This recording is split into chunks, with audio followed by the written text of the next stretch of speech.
This is one thing that's just utterly bloody cringe.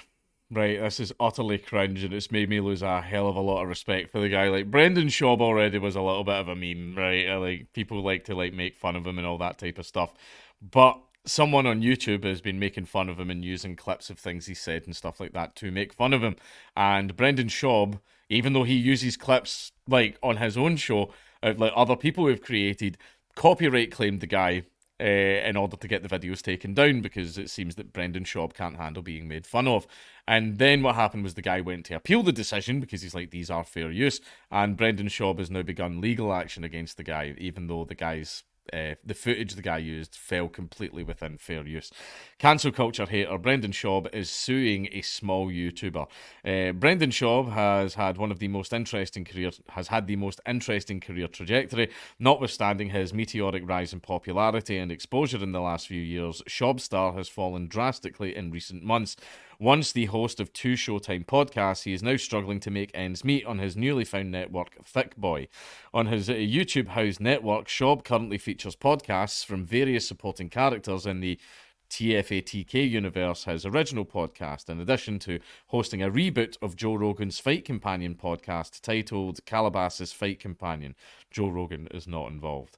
But one thing that's been kind of obvious from the get go is Brendan Schaub wants to be Joe. He wants to be Joe so fucking badly. The only redeeming factor for his network in terms of numbers is the said Fight Companion, and this is mostly due to Schaub's heavy reliance on cancelled comedian Chris D'Elia to prop up his numbers. Prior to getting cancelled over Snapchats and DMs sent to various minors, D'Elia had a burgeoning acting career, and in addition to his own YouTube channel, which had 581k subscriptions. But the community of those who do not like Schaub just keeps growing. Subreddit dedicated to his oldest venture, the podcast The Fighter and the Kid, has more than doubled its size since June of 2020, filled with MMA fans and those just interested in the podcast. It's mostly dedicated to posting various gaffes Schaub makes day in and out of podcasting. Without the patronage of Joe Rogan, Schaub is often forced to reinvent the wheel in order to gin up interest in his brand. However, pivoting from one controversial take to another can lead to unintended, if not sometimes comical, results. In the latest example of contradictory positions, in spite of heaping praise at Spotify's anti-woke CEO just last month, Schaub has repeatedly attempted to censor a small channel dedicated to reacting to his own content. Recently, a creator named Uniqueness, ha ha ha, I get it, lost his main channel thanks to copyright strikes he had received from Shaub and is now being sued. During a 3-minute video on his new channel, the creator shared some bits from the lawsuit filed by the Thick Boy Productions Incorporated creator is reportedly being sued for copyright infringement. Now, the funny thing to point out here again is on Brendan Schaub's own show, he uses YouTube videos, so he uses other people's content on his show. The channel Uniqueness has reportedly been struck after posting a video of Schaub exchanging a phone number with a young lady. While this infraction is nothing compared to the trouble his comedian buddies get into with Chris D'Elia and Brian Callen, don't know the Brian Callen situation, Schaub is currently married and has 2 kids. Schaub's sudden need for image control through the court process comes less than a month after a female comedian posted a clip about an unnamed comedian who is bad at comedy, suggesting she serviced him sexually by accompanying him in his truck.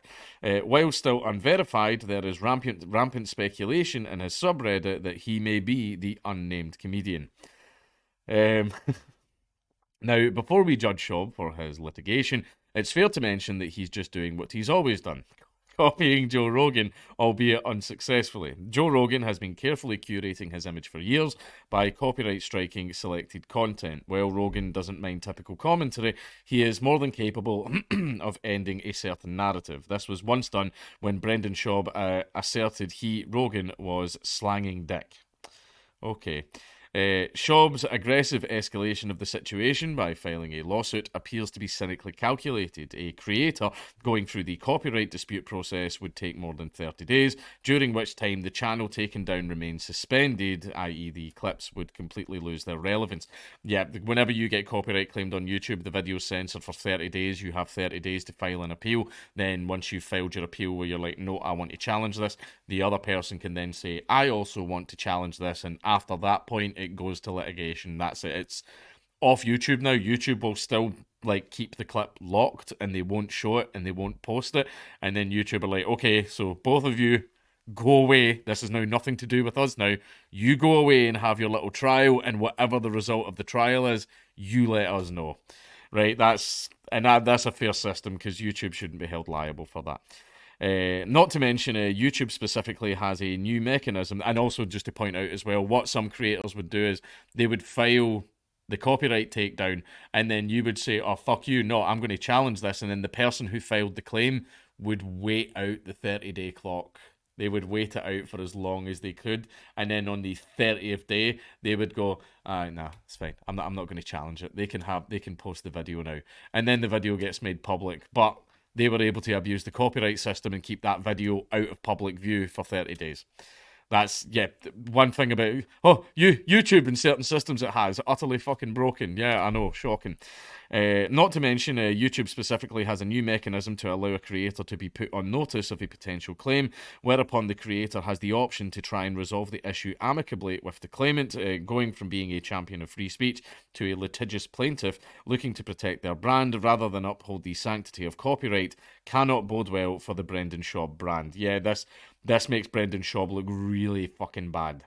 Really bad. The notion of Shaub copy striking commentary content is especially funny, considering that the Fighter of the Kid podcast constantly provides commentaries to other mainstream media videos and articles. And it looks like that has actually been taken down, judging by the thumbnail. Right. Now, in certain cases of copyright, if someone just takes your video, like if someone just downloaded a Mad Lad and uploaded it and that was it, nothing was added, they just uploaded a Mad Lad, then I'd be like, alright, okay, I'll take that down, right? Because you've not done anything, you've just uploaded my video, that's fine. If someone is doing a response video to it, well, there are a bunch of reaction channels that like react to my Mad Lad videos, and that I'm like, I don't care, I don't really mind that at all. That doesn't bother me. So I just let them do it because they are in the corner going, wow, man. Yeah, it's great content. I love reaction videos. but basically, if people are doing that, then whatever, that's fine. If people do this all the time, where they take clips of my videos and use them to make memes or whatever, then whatever, that's fine. That's transformative, and I actually quite enjoy those. Those are actually quite funny. I use a bunch of them myself, like the memes that people make. That's absolutely fine, right? However, if someone like makes a video like making fun of me or attacking me and all that type of stuff, and fucking Lord knows there's plenty of fucking them out there. There's lots of them out there. I haven't done a copyright takedown of any of them because that goes against the principles of freedom of speech, because these people are obviously responding to certain things I've said or certain things I've done or certain tweets I've made, and everyone, they fucking hate my tweets, man. Those are my Achilles heel is my tweets. So that, I'm like, no, that's transformative. They're responding, they are giving the examples of the things I've done and then providing a criticism of it. That's absolutely fine. That falls completely within the purview of freedom of speech. I've never taken any videos like that down. However, Shaub just could not handle this guy roasting him. That's what this came down to. Shaub, even though he fucking makes fun of people all the time and everything because he's a comedian and he rips people on his podcast and says all manners of shit, he cannot handle being made fun of himself, the comedian. And so he's now went into litigation to go after this little small YouTuber for making fun of him. And that, as far as making it as a content creator, doing that shit, that's a death knell. That is the career dead on arrival. As soon as you have that attached to your name, that you abuse the copyright system to stop people from making fun of you and shit like that, that's you're burned after that point. So basically, after this, Brendan Shaub, if he hadn't done this, I will say, if he hadn't done this in the future, he could have been a lot more popular. Doing stuff like this, however, well, you're not going to survive for very long.